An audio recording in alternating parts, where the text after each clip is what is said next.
नमस्कार. 8:30च्या बातमीपत्रात मी स्वाती केदारे आपलं स्वागत करते. आता पाहूयात बातम्या विस्ताराने. नेपाळ आणि तिबेटमध्ये अचानक आलेल्या प्रलयंकारी पुरात मृत्युमुखी पडलेल्यांची संख्या 392 वर पोहोचली असून 1500 जण अजूनही बेपत्ता आहेत. बेपत्ता व्यक्तींमध्ये 290 भारतीयांचा समावेश आहे. बेपत्ता व्यक्तींचा शोध घेण्यासाठी शर्थीचे प्रयत्न सुरू आहेत.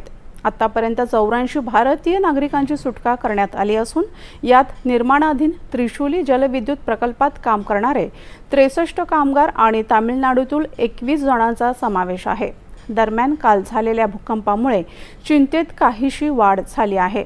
या भूकंपाची तीव्रता रिश्टर स्केलवर 3.2 असून मोठ्या नुकसानीची कोणतीही नोंद झालेली नाही. मात्र भोटेकोशी नदीजवळ नवीन तलाव तयार झाल्यामुळे नदीच्या खालच्या भागात पूर येण्याचा धोका निर्माण झाला आहे. जर नैसर्गिक अडथळा तुटला तर नदी आणि तिच्या खालच्या भागातील परिसर पुन्हा पाण्याखाली जाऊ शकतो, असा इशारा प्रशासनाने दिला आहे. भारताकडून नेपाळला मदत सामग्री पोहोचवली जात आहे. बुधवारी 10 टन मदत सामग्री पोहोचवल्यानंतर काल एका लष्करी वाहतूक विमानानं आणखी साहित्य, औषधं आणि खाद्यपदार्थ पोहोचवण्यात आले. मदत साहित्य घेऊन जाणारे भारतीय हवाई दलाचे आणखी एक C-13 वाहतूक विमान आज नेपाळसाठी रवाना होण्याचं नियोजन आहे.